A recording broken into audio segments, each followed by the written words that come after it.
Hello, world. Welcome to the Shannon Joy Show.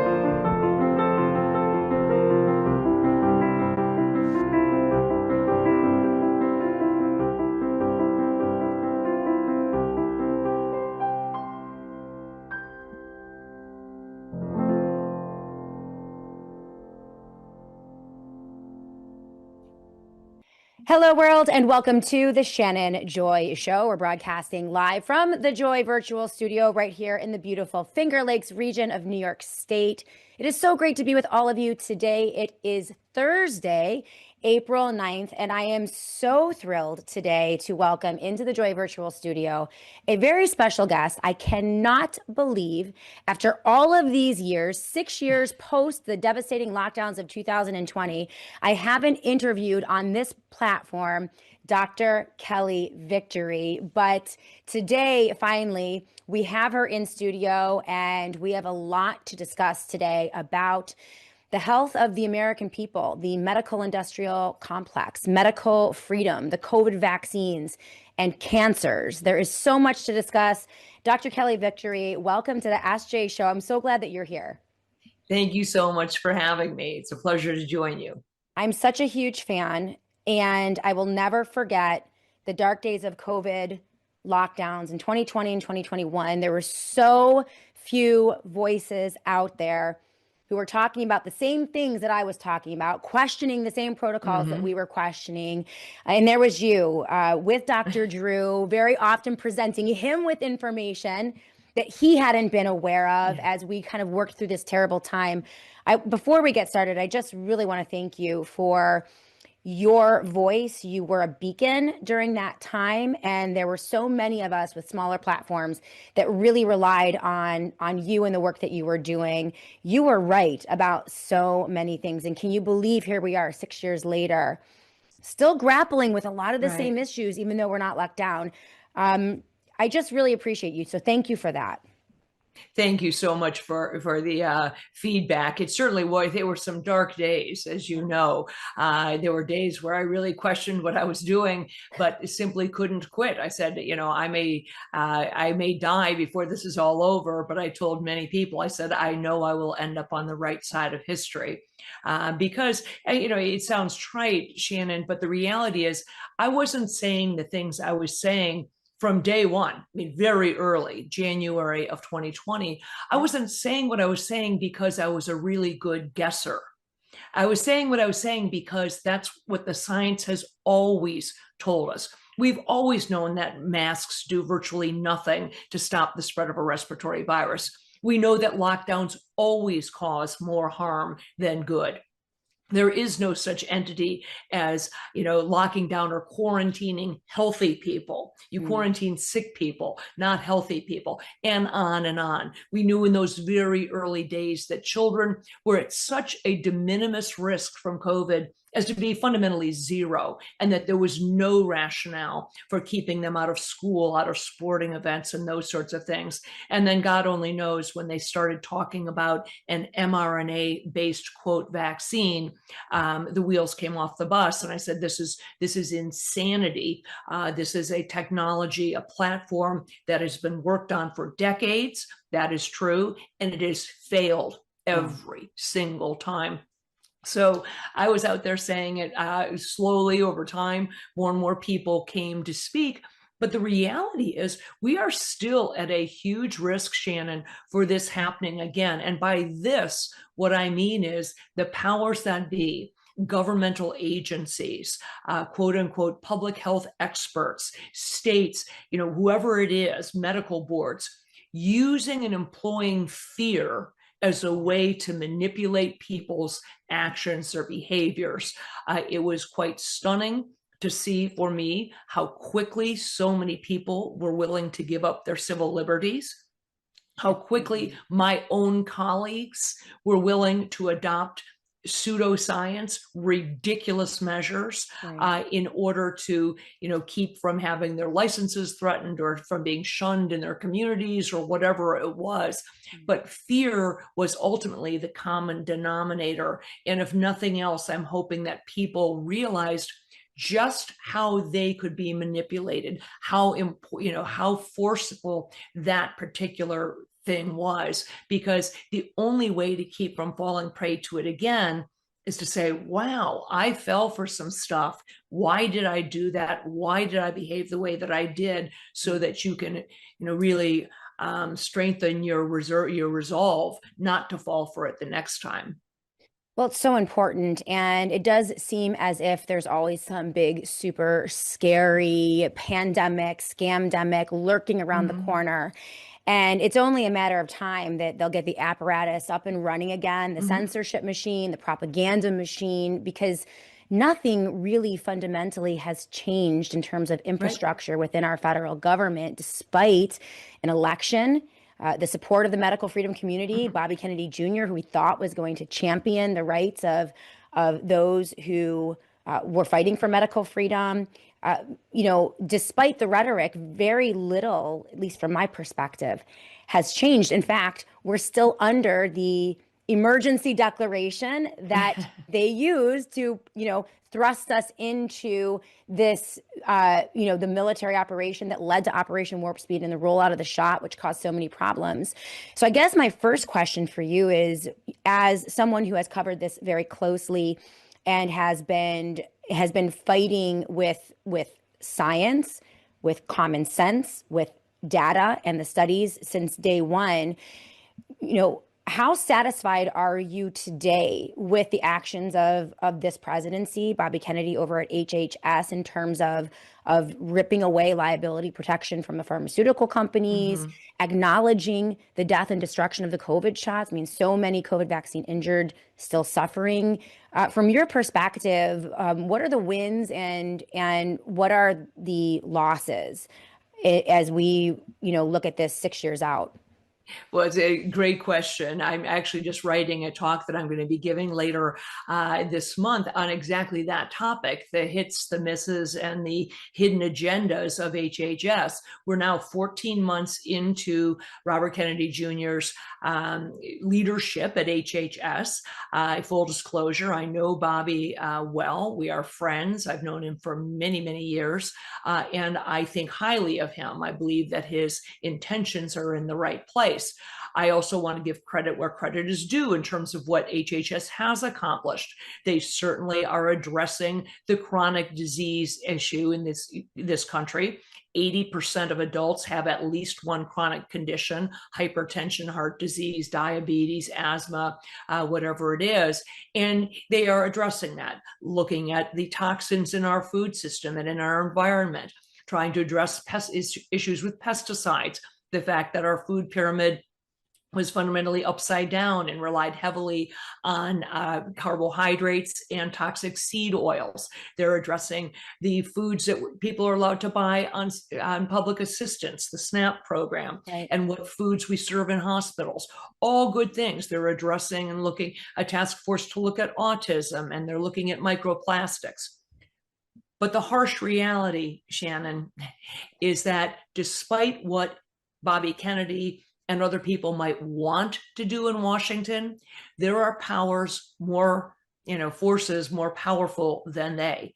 I don't think for a minute, unfortunately, that Bobby Kennedy will be allowed to remove the COVID mRNA shots from the market, that they will be allowed to expose the overwhelming evidence of harms of those shots, that they will be allowed to remove the liability protection. As much as I want those things to happen, and to be clear, to clarify, the liability protection that is enjoyed by the pharmaceutical companies that make vaccines is a result of the 1986 National Childhood Vaccine Injury Act that was passed by Congress all those years ago. Prior to 1986 and that liability protection, the number of vaccines on the childhood vaccine schedule was somewhere between 6 and 8, depending on what state you lived in. Now that number burgeoned up to 85 shots. Right. Think about that. From birth to age 18, 85 shots on the childhood vaccine schedule.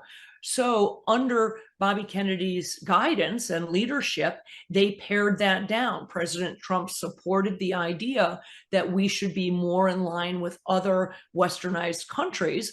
Specifically, they looked at Denmark that has a total of 11 shots. So they got rid of all these. And when I say got rid of, they didn't eliminate them from the market. They didn't eliminate insurance companies for paying for them. They took them off of the childhood vaccine schedule, which is what schools and states typically use to drive what the mandates are to attend school, for example, or to participate in things. Unfortunately, as soon as that was done, a rogue district court judge up in the People's Republic of Massachusetts, Brian Murphy, a Biden-appointed judge, took on a case from the American Academy of Pediatrics, of all things. Why would the American Academy of Pediatrics be aghast at the idea that the vaccine schedule was being pared down? And it's entirely because their funding comes from the pharmaceutical companies. The American Academy of Pediatrics is the lapdog of big pharma. And they brought this case to Judge Brian Murphy, who with a simple, bang of the gavel, undid everything that Bobby Kennedy and HHS did with regard to vaccines over the past 14 months.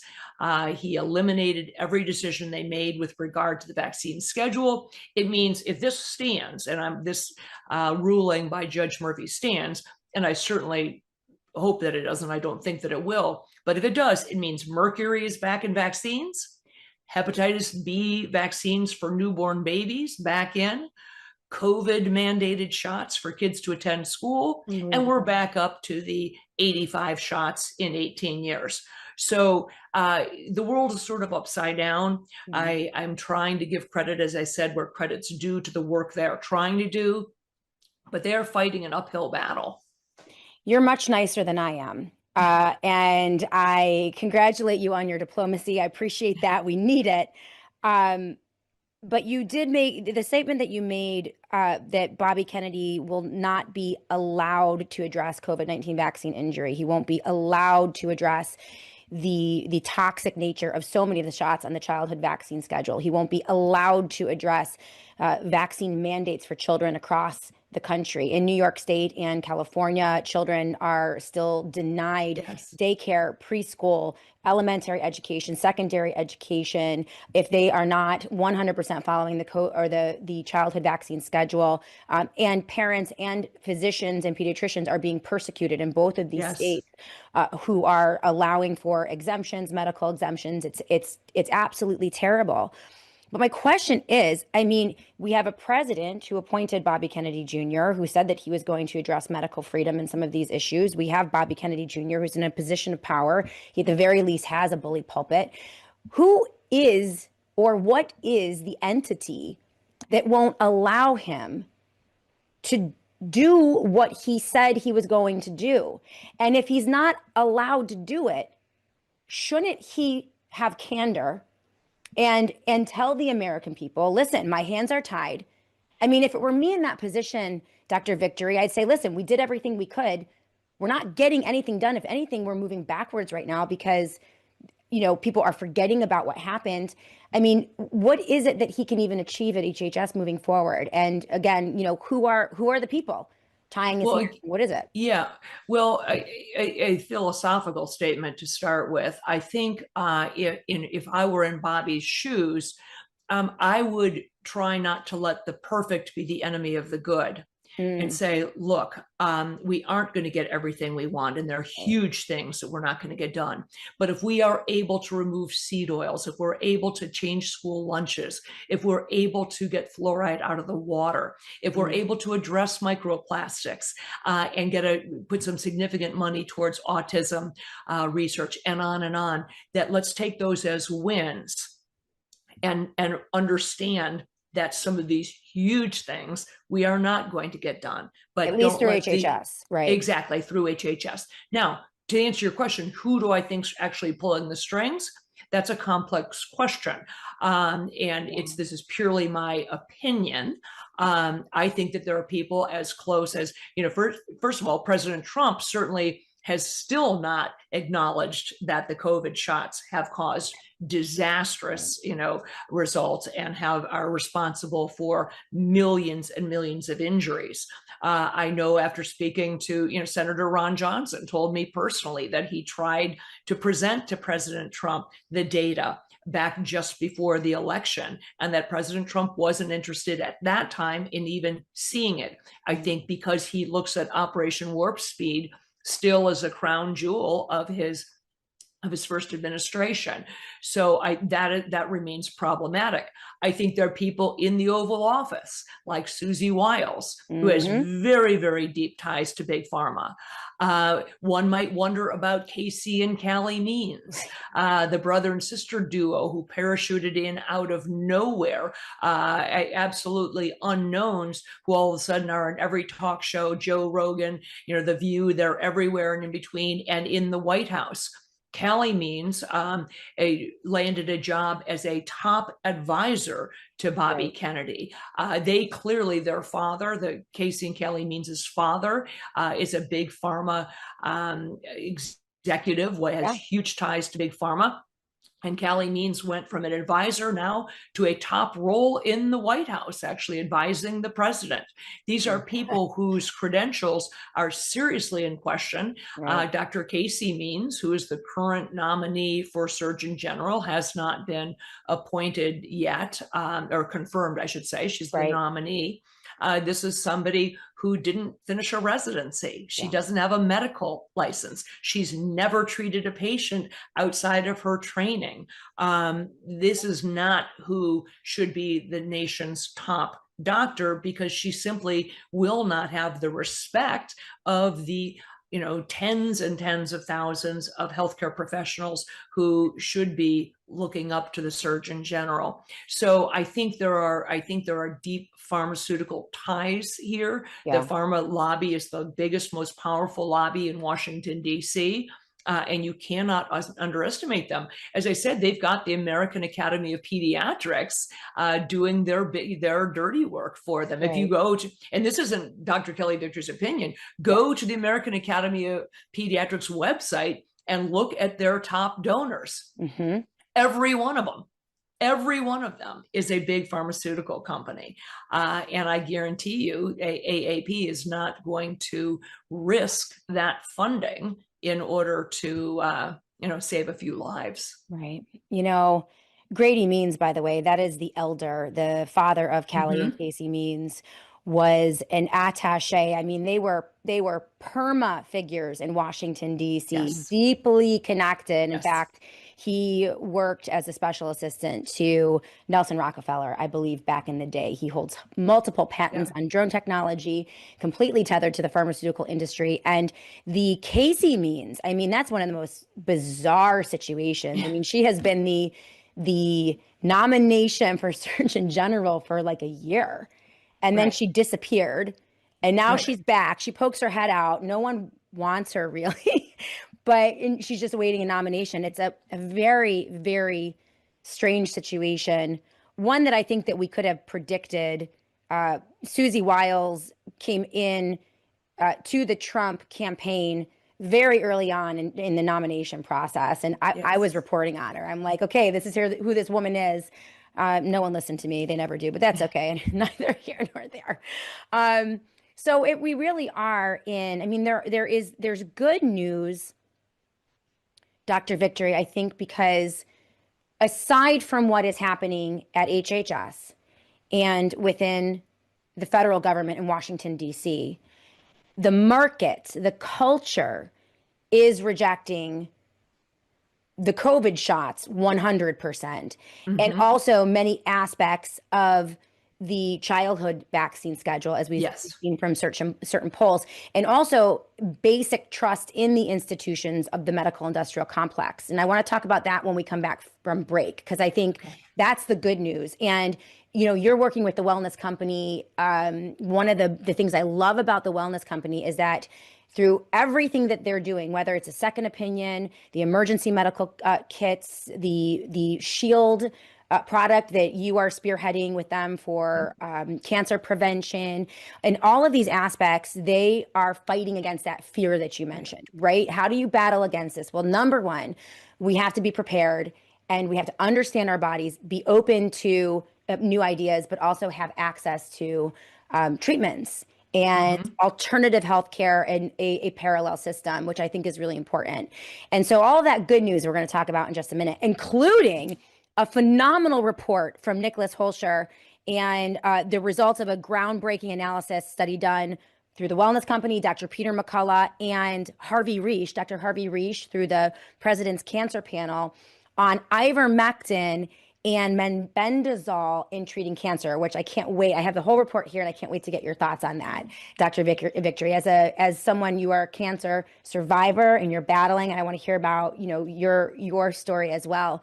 But before we go to break, one of the areas that causes some of the greatest concern for me, Dr. Victory, is in this narrative that has been embraced by MAHA in many ways, that it's the food, it's the air, it's the water, it's all of these things. It can never be the shots. It can never be the childhood vaccine schedule. It can never be the COVID shots.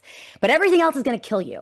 Right? Lurking around the corner, you're going to be poisoned. You're going to, these toxic elements. And yes, certainly people don't want glyphosate sprayed on their food, and they don't want microplastics in their food or their water. But at the end of the day, when you look at injection versus ingestion and chronic disease, I worry that this discussion, that this obsession over all of the other things in our environment that could be killing us, while omitting any discussion about the injections, is very damaging and makes it difficult for people to really put into perspective how dangerous shots can be. Your thoughts on that?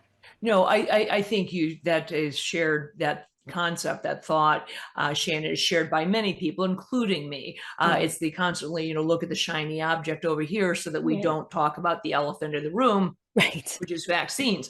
Remember, look, it wasn't that long ago that they announced, it looks like it's Tylenol that causes autism.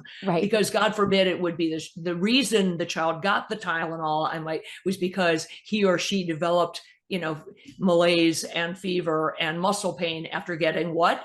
A vaccine or 7, on that day in the doctor's office. So believe me, they're always trying to obfuscate. They never want you to look at the vaccines. Frankly, I personally believe, and I have done a 180 over a period of about the last 10 to 12 years with regard to vaccines and their association, I believe, with autism. And part of my transition in that is on the basis of the quite robust vaccinated versus unvaccinated studies that have been done. The US government has refused to do it. But Bobby Kennedy, along with his colleague Brian Hooker, actually looked at those populations and they are available. The Amish are one, but there are other pockets of completely unvaccinated individuals. And it turns out that those completely unvaccinated populations are not just healthier than vaccinated populations, they are healthier by orders of magnitude. They couldn't find an incidence of autism. They couldn't find a peanut allergy. They couldn't find a childhood asthma case, and on, rates of cancers, all these things. So I think when you look at this really compelling data with regard to, let's look at, are vaccines really making us healthier? I know that, and Dr. Bowden, who you know well, would agree that we were fundamentally lied to during our training. We were taught that it was the polio vaccine, for example, that ended the scourge of polio in this country, when that simply isn't the case. If you look at the timeline, rates of polio and certainly significant illness from polio had all but fallen to zero before the vaccine was ever rolled out. Likewise with measles and other things. So we were led to believe that vaccines were the greatest invention in mankind for health and public health and medicine, when in fact that isn't the case. That doesn't make me, quote, anti-vaccine. What it makes me is saying, let's actually look at what vaccines are capable of doing, what they're not, and which ones are worth us continuing to pursue. I maintain, and I say it every day at some point, you cannot vaccinate your way to good health. Right.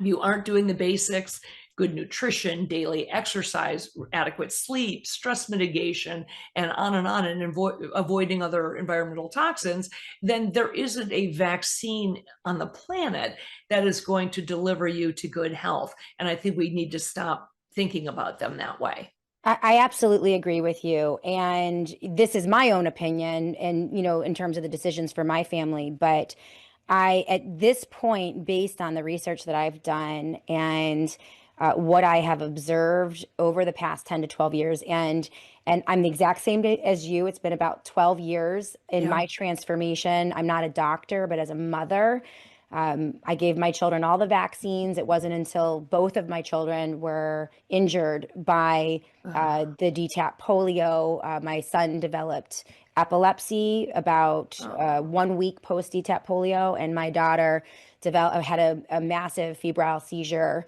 after DTaP polio that landed her in the hospital. It was very serious. So it was only after that that I began to go down the rabbit hole. But at this point in my life, I will never take another shot Yeah. ever.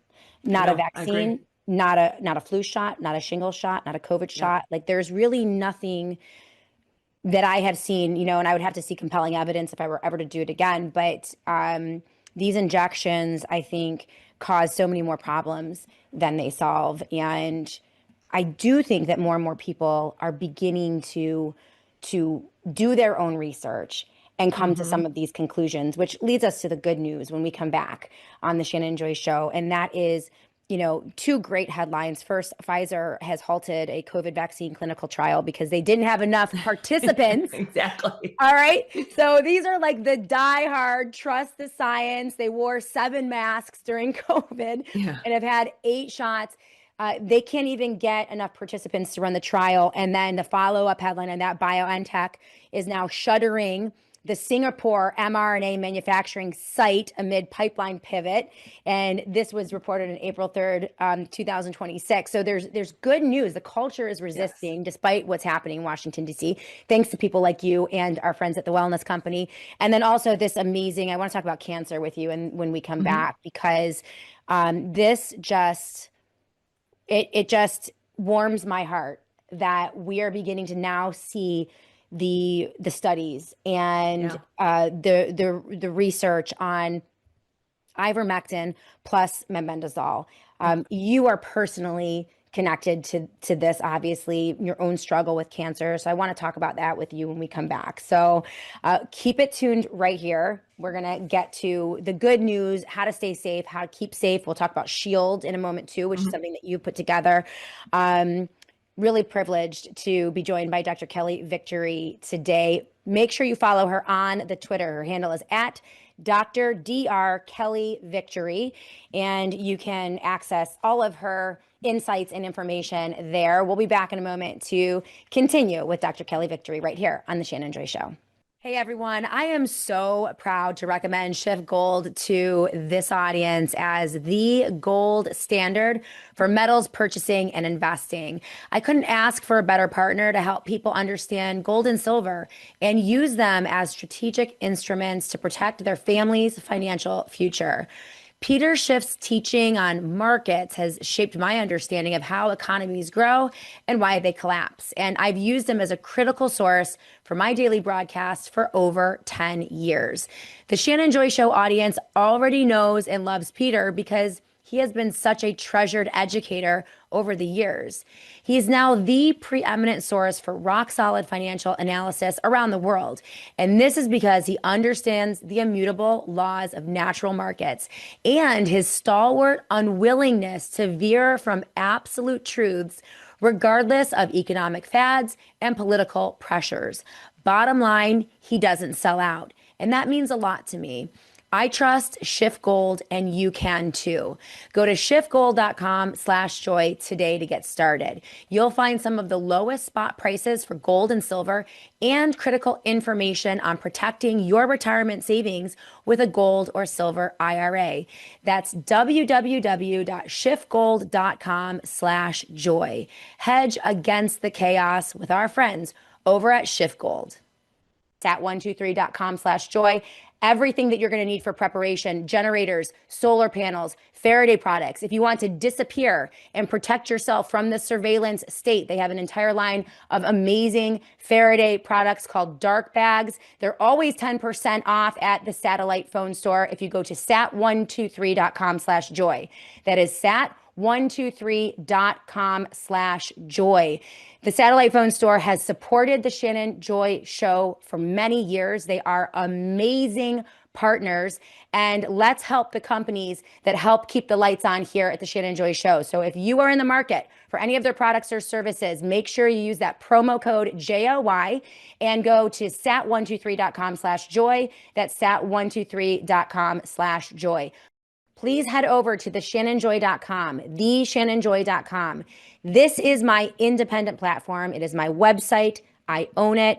And the email list that I have created with all of you, those of you who have signed up for the Shannon Joy daily email, it is so important. It's the most critical element in terms of my connection to all of you.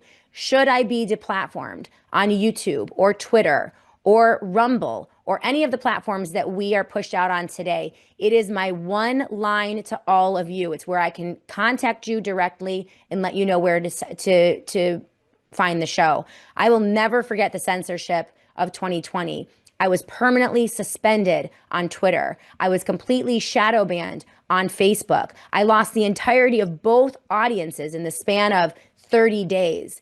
In the early days of the Shannon Joy Show, I was completely yanked off of a radio station because I continued to critique Donald Trump, and it was a right-wing radio station. Overnight, I lost my entire platform. Thank God 10 years ago, or was 8 years ago, I had built up a presence on Twitter and Facebook and was able to continue the show until I moved it to another platform, a 50,000-watt radio station just down the road. But I am very familiar with being deplatformed and it happening very fast.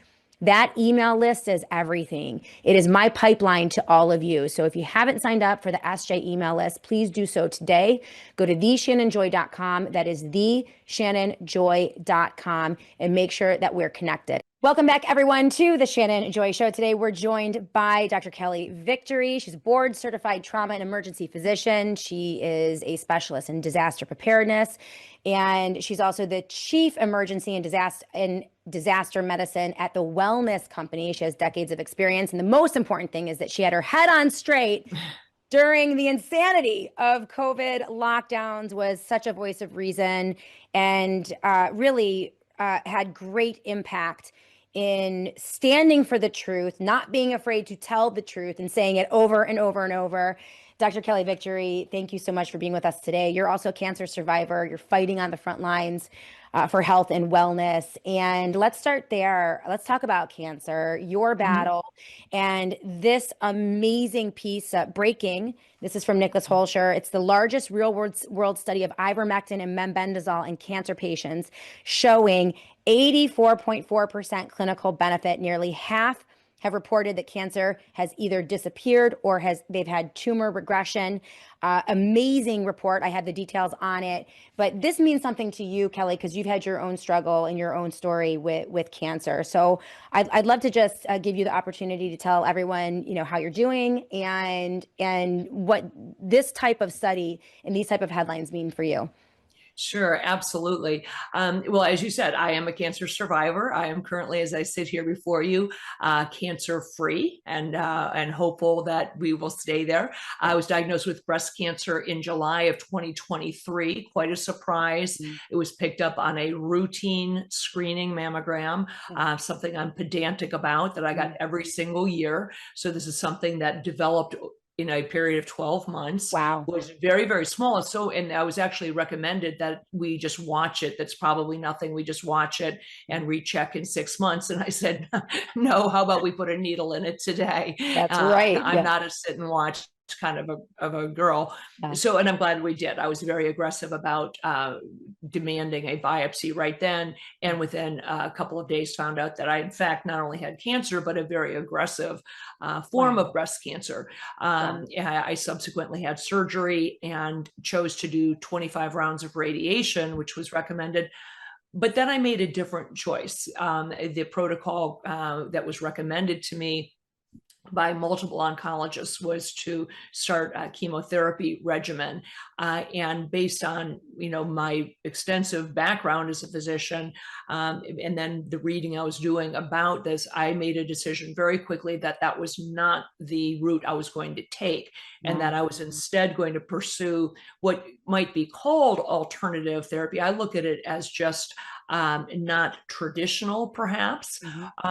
The problem with chemotherapy, and I don't begrudge anybody who makes that choice, it's very, very difficult. And it's it's hard to explain when you hear that word, even as a physician, and you read it in print and say, oh my God, my worst nightmare is just unfolding. It's hard to make the right choices. Traditional chemotherapy, and by that I mean what we call cytotoxic chemotherapy, does it kill cancer cells? Absolutely, it does. The problem, Shannon, is that it kills everything in between. Right. It kills a lot of healthy cells. It kills a lot of your immune system. So it's sort of like saying, if I had a shotgun, could I kill that? There's a black widow spider on the wall. Black widow spiders are dangerous. If I shoot it with a shotgun, I will kill the black widow, but I'll also leave a gaping hole in the drywall, and it may never be the same, even after it's repaired. That's how I think of chemo. So the brass ring in my mind was to identify a product or a group of products, a group of supplements, a group of alternate medications that we know scientifically address cancer, kill cancer specifically, or keep it from reproducing, but at the same time, don't harm any healthy cells, and in a perfect world, actually help your immune system. And lo and behold, that's the path I went down. So I started taking things like ivermectin right out of the box. We'll talk more about that. I started taking supplements like berberine and ashwagandha, olive leaf, oregano oil, black seed oil, turmeric, berberine, and on, citrus pectin, all things aimed at stopping cancer cells from replicating and stopping them from ever recurring. And the way I like to think about it is you want to make your body a hostile environment for cancer. Right. And that's what I'm doing.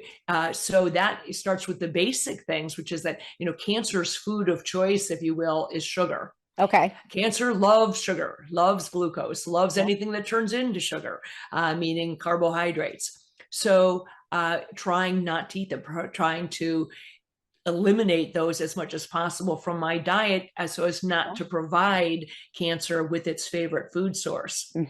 And then using this combination of supplements.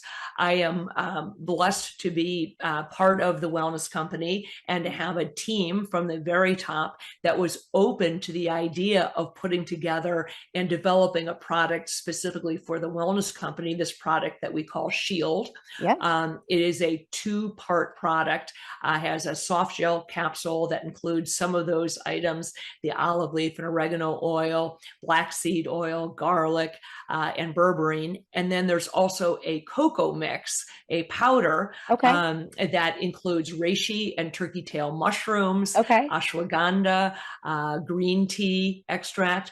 And actually, although it's intended to be used either as a hot or cold drink, I personally, on my Kelly's tip, is I mix a packet of it every single day into a carton of fat-free plain yogurt. And I make the most amazing chocolate yogurt. I eat it every night for dessert. It's fabulous, and it's chocked full of all of these immune boosting and potentially cancer killing agents. And so I love it.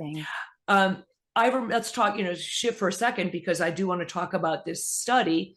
Ivermectin and mebendazole, which is what the particular report, the study that you're referencing is about, they are both antiparasitics, meaning they were developed originally, both of them, to treat parasites, river blindness, intestinal parasites, worms of all sorts.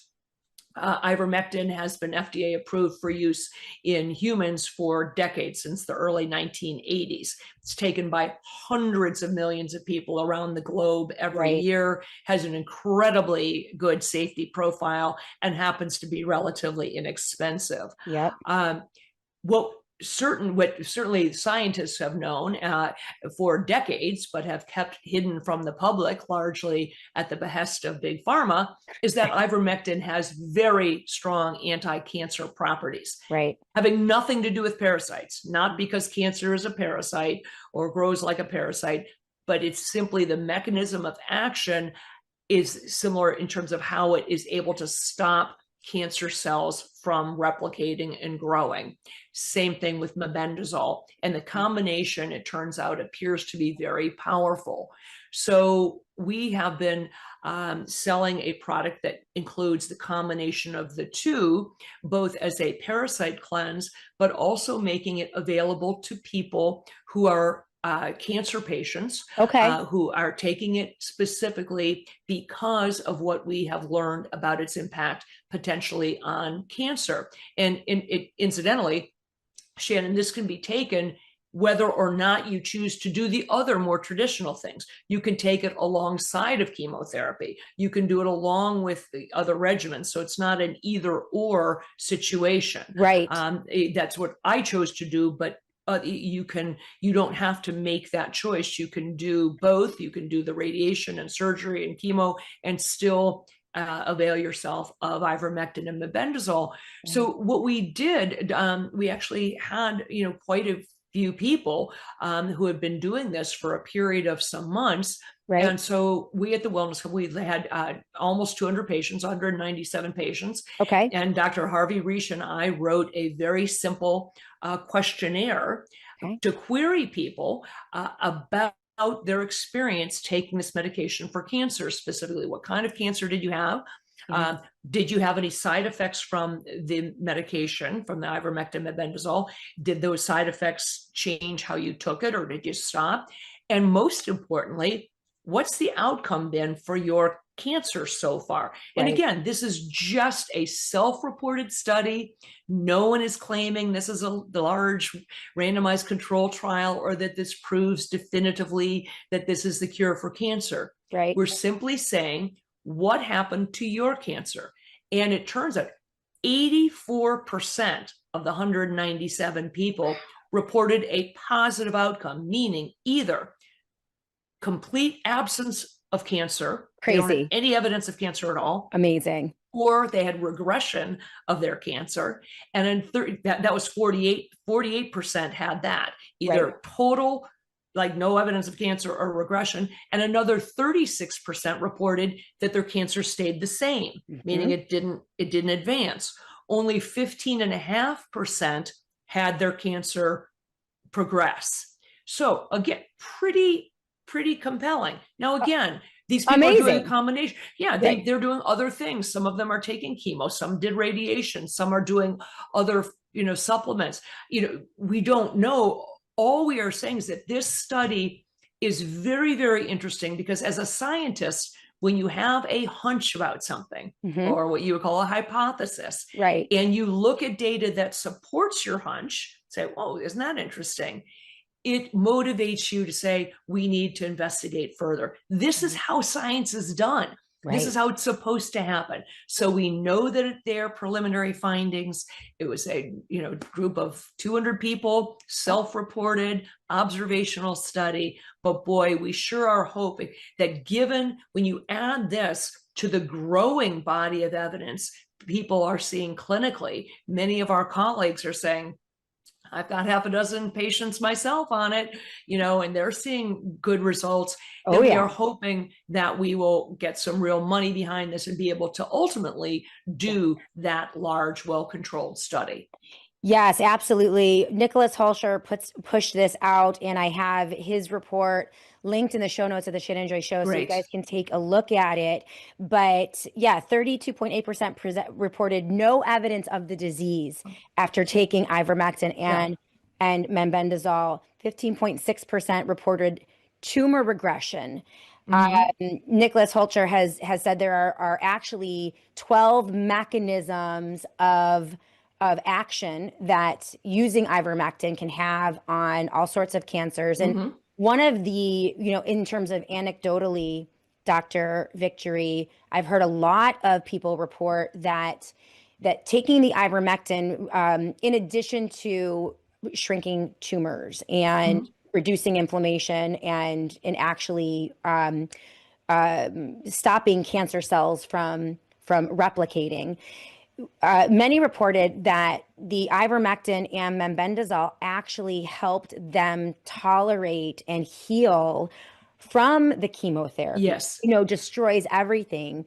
It protected their immune system, and some people Yes. even reported that they didn't even have hair loss during Yes. chemo, and they would attribute that to ivermectin. What are your thoughts on that? Because that's just astounding to me. There's no question that Yeah, the evidence is leading up to that it actually helps chemo work better. It's actually right. synergistic with it. Yeah. It delays chemotherapy resistance. Some cancers become resistant to the chemotherapy, and ivermectin seems to offset that.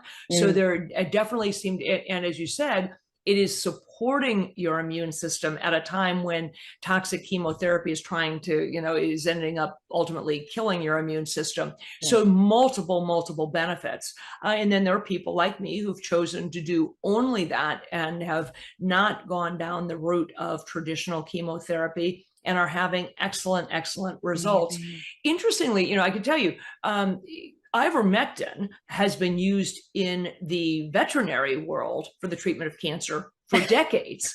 I had a Labrador retriever Okay. 12 years ago who got breast cancer, and the first drug the veterinarian put her on, was ivermectin. And this is Unbelievable. over a decade ago, because they don't have as much pushback from big pharma, and there aren't as many, expensive chemotherapy agents for animals as there are for people.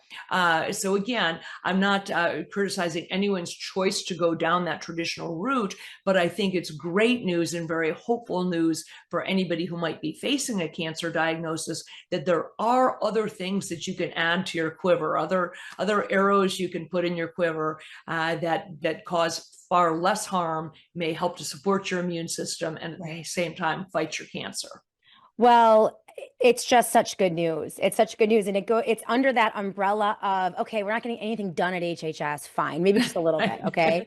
Or at the White House. But the culture is like a tsunami, right? And once Yeah. people figure things out and they realize this thing is killing me, this thing is curing me, there's this mechanism that kicks in. And I think it's why we're seeing these great headlines about Pfizer halting their vaccine clinical trial, and Yeah. they're shutting down their mRNA manufacturing plants, which is great. And then we have Wellness Company, with these two products that I just really want to focus on with you guys for a moment, and then we'll talk to you Mhm. about BioNTech and shutting down the trials. But what I'm hearing from you, first of all, in basic prevention, the Shield, which is Mhm. formulated that you put together, it's the cocoa mix plus the capsules. Right. This is a way that you can just kind of fortify your body, right, Mhm. against the replication and the growth of cancer cells.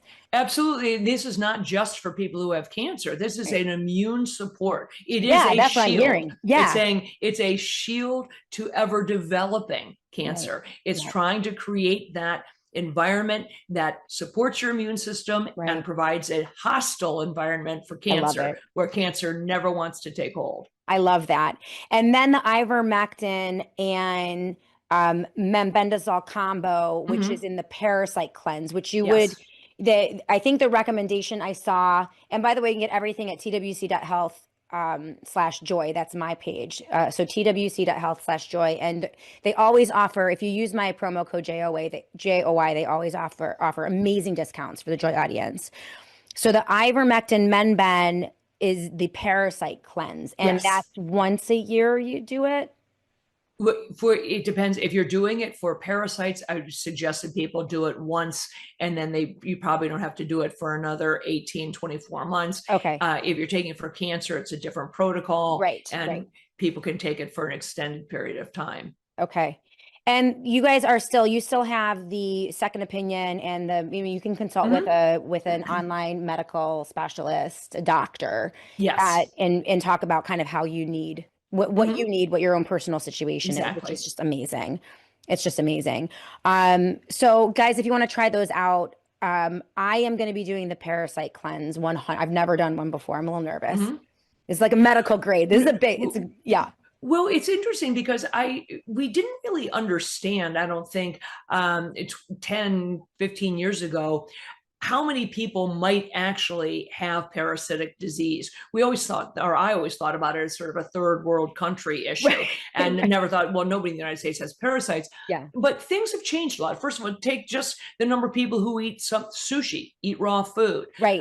We have changes in our travel, the way we travel, where you go out of the country, changes in sanitation. We have a larger immigrant population here, so people are bringing in things from these other countries. Yeah. So lots of reasons, and there are a host of sort of these vague complaints that people have: brain fog, muscle aches, Mm. joint aches, easy fatigability, all of these things. And some of them may well be related to a parasite load Right. that is very easy to eliminate by a simple course of these two very safe, very effective, very well tolerated anti-parasitic drugs. Right. Right. Even in addition to all of that, the amount of people who have pets, multiple pets, who Yeah, sleep in their beds. exactly. I mean, I've seen all the Right. TikToks of them like kissing their dogs and kissing their cats. I'm like, it's actually probably worse here in the US because we are so pet focused and pet Yes. central. So, yes, yes, you might want to consider the parasite cleanse, Yeah. everyone. We're running out of time. I have to let you go, Dr. Victory. Before I do let you go, how do you feel about these great headlines? The mRNA, despite lack of action in Washington, D.C., we're seeing real signs that the COVID shots might be on the way out. Your thoughts really quickly before we wrap up. Well, I certainly hope that they are. They were taken off of the childhood vaccine recommendation schedule by HHS, Yep. and pending the this court case that's going to be appealed, I'm sure, where Judge Murphy overruled that. The reality is most people understand now that children don't need these. If Mhm. you have a particular case, they certainly are still available. As you said, uptake, interest in these vaccines is at an all-time low. I think Yes. it's in the single digits, 2, Let's 3% of go. people Come on continuing now. to get this insanity. The idea of a vaccine where you have to get a booster every 15 minutes to make it work, it really should make you, even if you're not a scientist, you should start to say, well, I've never heard of that before. If a vaccine is so great, so effective, they shouldn't have to give you a free Slurpee to compel you to get it. Right. And they certainly shouldn't need liability protection. I don't know Right. about you, but I wouldn't buy, an iron or a toaster oven or a lawnmower that said on the outside of the box, if this thing malfunctions and kills you or your child, good luck to you. Right. And that's fundamentally what the vaccine manufacturers have. They need it for only one reason, and that's because many of these shots absolutely are not safe, and they Mhm. haven't been through the rigorous safety testing, full placebo trials that they Yeah. should have been required to do. 100%. I mean, so we're right in process here, but I think we're moving in the right direction thanks Yeah. to voices like yours and really amazing sponsor. I'm really thankful. I've been blessed. I know Dr. Peter McCullough so well. We've had him up here to Rochester, New York multiple times, and I've been able to meet Foster Colson and Peter Galuli and just an amazing team, including you, Yeah. Dr. Victory. So, building up that parallel institution, so incredibly important. Keep up the great work, and I can't wait to have you on again in hopefully a couple months to look at the news of the day. Appreciate you. Thank you so much. All right, you're welcome. And thank you guys for being with us today on the Shannon Joy Show. Make sure that you do support our sponsors, twc.health/joy. That is my URL. That's my landing page. They always have a ton of great deals for the Ask Jay audience. Just use that promo code JOY. Have a great day, guys. We'll be back tomorrow to do it all again right here on the Shannon Joy Show.